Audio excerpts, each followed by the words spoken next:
niya doon? Wala naman siyang nagawa.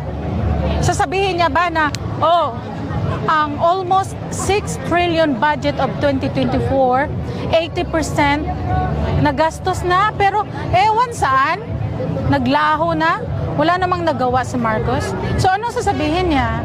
Yung sasabihin niya, ang gera palapit na, yun bang sasabihin niya? Makukuha na namin yung nakaw na tagong yaman kapag matuloy ang war. Makukuha na nila, yun bang sasabihin niya? Hindi, ang gagawin niya lang dyan is, bubudulin niya lang din ulit ang mga Pilipino. Ang dami yung sinabi nung nakaraang SUNA, sabi niya, mga smuggler, maghanda-handa na kayo. Anong handa-handa? Asawa mo smuggler, ikaw ay protektor ng smuggler. Ikaw ang dapat maghanda-handa, lumayas ka na dyan. Huwag na sana umabot ng SUNA yung gagong yan. Diyos ko po. I'm Enli Ozi Gagan, founder of Casileras